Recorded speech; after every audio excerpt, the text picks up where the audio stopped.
So let's talk. There's only one way you're going to get better at jazz guitar. Practice. So what are you doing watching YouTube videos? You should be practicing, right? Well, my guess is that since you're watching this video, your practice isn't working for you. And it usually means one of two things. Either you're not practicing consistently or you're not practicing efficiently. So if you're going to get better, we have to solve this. Practicing is a habit, and it's one you have to develop. Now let's dispense with one myth, that you don't have the time to practice. Unless you're working 3 jobs and putting in 16 hours a day, you do have the time. The problem is motivation. So how do you stay motivated? Well, when I was a kid, my parents made me practice because they were paying for the lessons and the guitar. But to be honest, it wasn't a lot of fun playing Lightly Row and Mel Bay Etude No. 5.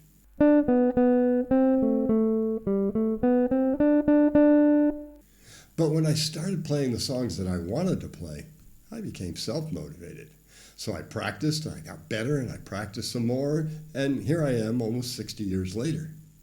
So the keys to motivation are, 1, having fun, and that means playing songs. You don't get any prizes for playing scales and exercises. And then the other is to get better, making progress. Like I say, practice has to be a habit, and that means it needs to be consistent. Every day you don't practice, you're going to take a step backwards because it's not ingrained yet. Will be someday, but not now. It doesn't require hours a day, though. Short focused sessions every day will do the job, and they're better than a long session once or twice a week. So let's try an experiment, and we're going to make it so easy that you can't possibly fail. You're going to pick one simple thing and practice it for a week for just 5 minutes a day.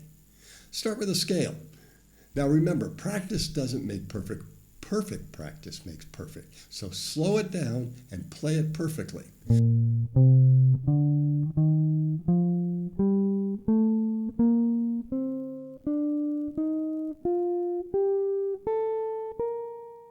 Then gradually increase the speed. Use a metronome.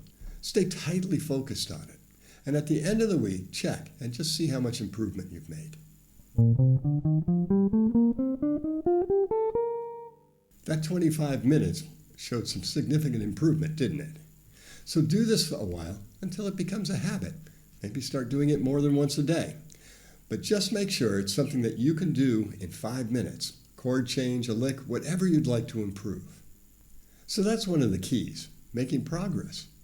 Now, it's still not a lot of fun, but we'll get there, I promise.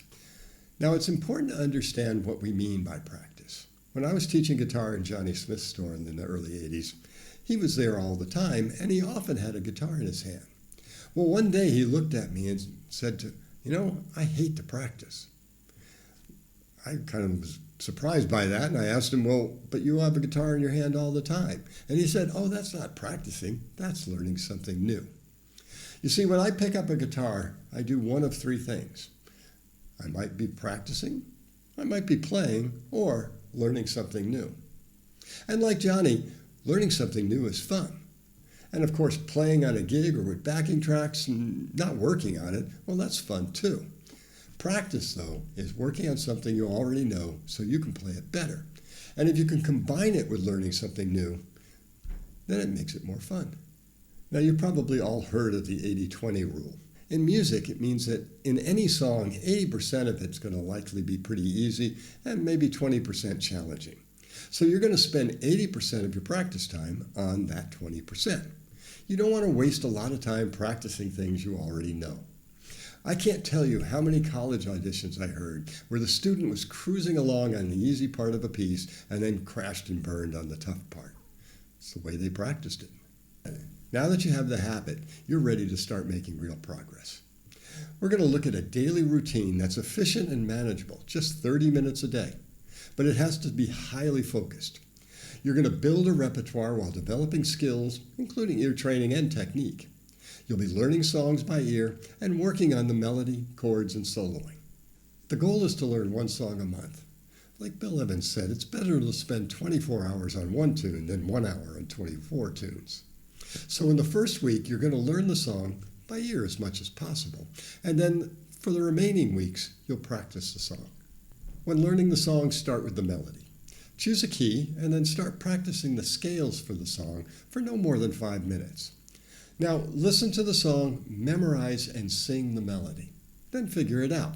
The melodies will be mostly diatonic, so use the scale pattern you've been learning. And now the chords. First, play the diatonic chords for the main key of the song to get them in your ear. Now, try to hear and sing the roots of each chord. Once you have the roots, try the diatonic chords and see if they work. If not, try a secondary dominant. If you can't figure out the roots, open the lead sheet, play the roots, and sing them. First with the guitar and then without, and then learn the chords. The first time you try this, it'll probably be pretty difficult, but don't get too frustrated. It'll get easier pretty quickly. Refer to the lead sheet as need be, but always try to hear it first. But remember, the goal is to learn the tune in a week, in whatever way you can. And now that you know the tune, let's look at the rest of the month. We'll start with some warm-ups. First, a simple ear training exercise to connect the ears and hands. Sing and play any melody you know. Happy Birthday, Twinkle Twinkle Little Star. I've been using a lot of Christmas songs lately.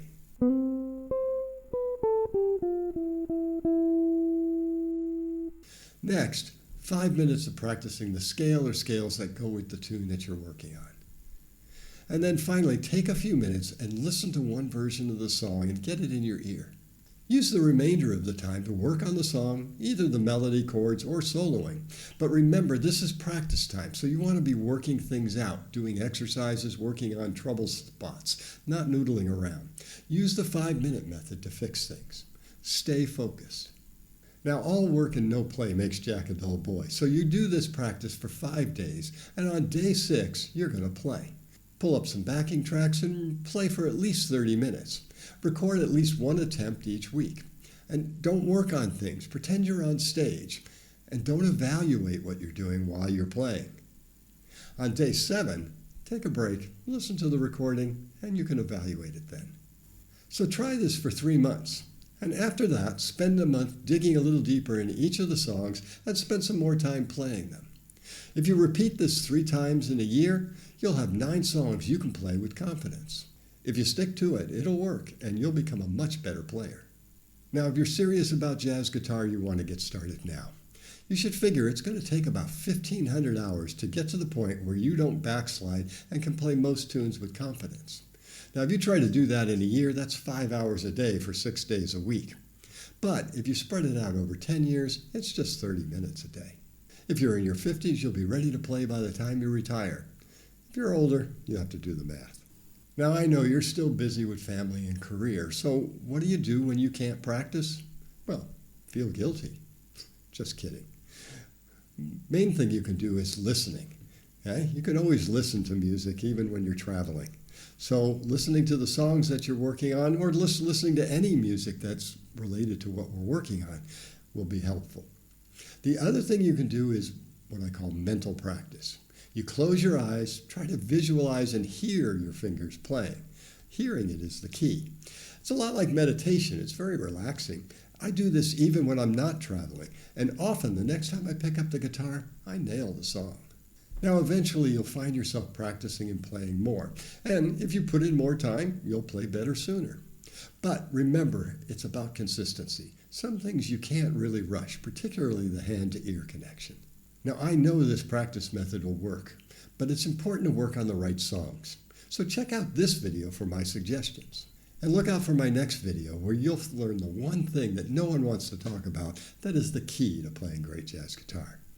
If it's been posted, you'll see it right here.